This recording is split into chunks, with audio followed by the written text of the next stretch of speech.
تعلیم کا مقام ایک اسلامی نقطہ نظر۔ تعارف۔ تعلیم کا مقام انسانی زندگی میں بے حد اہمیت رکھتا ہے، خاص طور پر اسلام میں۔ علم کی طلب ہر مسلمان پر فرض ہے۔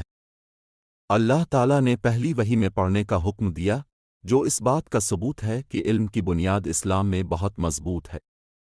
قرآن کی پہلی آیات میں اقرأ کا حکم انسانیت کے لیے علم کی اہمیت کو اجاگر کرتا ہے۔ علم کی فضیلت۔ اسلام میں علم کی بہت فضیلت ہے۔ نبی کریم صلی اللہ علیہ وآلہ وسلم نے فرمایا کہ علم کا طلب ہر مسلمان مرد اور عورت پر فرض ہے۔ یہ حدیث تعلیم کی اہمیت کو واضح کرتی ہے اور بتاتی ہے کہ علم کا حصول صرف دینی علم تک محدود نہیں ہے، بلکہ دنیاوی علم بھی اس میں شامل ہے۔ علم انسان کو اپنی شناخت، اخلاقی سلوک اور معاشرتی ذمہ داریوں سے آگاہ کرتا ہے۔ تعلیم کا معاشرتی اثر۔ تعلیم کا اثر صرف فرد کی زندگی تک محدود نہیں ہے، بلکہ یہ پورے معاشرے پر بھی مثبت اثرات مرتب کرتی ہے۔ ایک تعلیم یافتہ فرد معاشرتی مسائل کو سمجھ سکتا ہے اور ان کا حل تلاش کر سکتا ہے۔ تعلیم کے ذریعے لوگ خود مختار بنتے ہیں اور اپنی روزمرہ زندگی میں کامیابی حاصل کرتے ہیں۔ ایک تعلیم یافتہ معاشرہ ہی ترقی کی راہ پر گامزن ہوتا ہے، اور یہ تب ہی ممکن ہے جب اس معاشرے کے لوگ علم کی روشنی میں اپنی زندگیوں کو سنواریں۔ علم کا دائرہ۔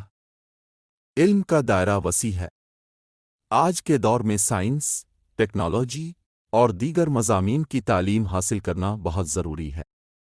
یہ صرف ایک فرد کے لیے نہیں بلکہ پوری قوم کے لیے ضروری ہے۔ ایک تعلیم یافتہ فرد نہ صرف اپنے لیے بلکہ اپنے معاشرے کے لیے بھی فائدہ مند ثابت ہوتا ہے۔ وہ معاشرتی ترقی میں اپنا کردار ادا کرتا ہے اور قوم کو کامیابی کی راہ پر گامزن کرتا ہے۔ علم کی روشنی سے انسان خود بھی ترقی کرتا ہے اور اپنے معاشرے کو بھی ترقی کی راہ پر گامزن کرتا ہے۔ تعلیمی اداروں کا کردار۔ تعلیمی اداروں کی اہمیت کو نظر انداز نہیں کیا جا سکتا۔ مدارس، یونیورسٹیاں اور دیگر تعلیمی ادارے علم کے مراکز ہیں جہاں علم کی روشنی پھیلائی جاتی ہے۔ یہ ادارے طلباء کی تربیت کرتے ہیں اور ان میں علمی قابلیت پیدا کرتے ہیں۔ تعلیمی اداروں میں بچوں کو نہ صرف تعلیمی بلکہ اخلاقی تربیت بھی دی جاتی ہے۔ یہ تربیت انہیں صحیح معنوں میں ایک ذمہ دار شہری بنانے میں مددگار ثابت ہوتی ہے۔ چیلنجز اور مواقع۔ تعلیم کے میدان میں کچھ چیلنجز بھی ہیں، جیسے مالی مسائل، تعلیمی سہولیات کی کمی اور دیگر سماجی رکاوٹیں۔ بہت سے بچے مالی مشکلات کی وجہ سے تعلیم حاصل نہیں کر پاتے۔ ان چیلنجز کا سامنا کرتے ہوئے ہمیں ہمت نہیں ہارنی چاہیے۔ ہمیں علم کا طلب کرتے رہنا چاہیے اور اپنی کوششیں جاری رکھنی چاہئیں۔ تعلیم کا اثر نوجوان نسل پر۔ نوجوان نسل کی تعلیم بہت اہم ہے۔ آج کے نوجوان کل کے رہنما ہیں۔ اگر ہم نوجوانوں کو صحیح تعلیم فراہم کریں گے تو وہ معاشرت میں مثبت تبدیلی لا سکتے ہیں۔ انہیں علم کی اہمیت سمجھانا ضروری ہے تاکہ وہ اپنے مستقبل کو سنوار سکیں۔ نوجوانوں کو جدید ٹیکنالوجی، سائنس اور دیگر مضامین میں مہارت حاصل کرنے کی ترغیب دینی چاہیے۔ یہ ان کی زندگیوں میں بہتری لانے کا ذریعہ بن سکتا ہے۔ علم کا طلب ایک اسلامی فریضہ۔ علم کا طلب اسلامی فریضہ ہے۔ ہر مسلمان کو چاہیے کہ وہ علم حاصل کرنے کی کوشش کرے، چاہے وہ کتنی بھی مشکلات کا سامنا کرے۔ علم کی روشنی ہی انسان کو تاریکی سے نکال سکتی ہے۔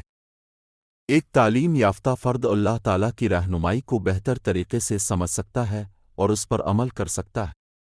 علم کی روشنی میں انسان اپنے ارد گرد کی دنیا کو بہتر بنانے کی صلاحیت رکھتا ہے۔ علم اور عمل کا تعلق۔ علم کا صرف حصول کافی نہیں، بلکہ اس پر عمل کرنا بھی ضروری ہے۔ انسان کو حاصل کردہ علم کو اپنی زندگی میں نافذ کرنا چاہیے۔ علم کا عمل میں لانا ہی اس کی اصل فضیلت ہے۔ نبی کریم صلی اللہ علیہ وآلہ وسلم کی سیرت ہمیں اس بات کی تعلیم دیتی ہے کہ علم کا صحیح استعمال کیسے کیا جائے۔ نتیجہ۔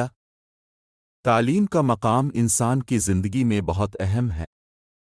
علم کے بغیر انسان کی زندگی میں تاریکی ہے۔ ہمیں چاہیے کہ ہم علم حاصل کریں، اس کی اہمیت کو سمجھیں اور دوسروں کو بھی اس کی ترغیب دیں۔ علم کی روشنی ہی ہمیں کامیابی کی راہ پر گامزن کر سکتی ہے۔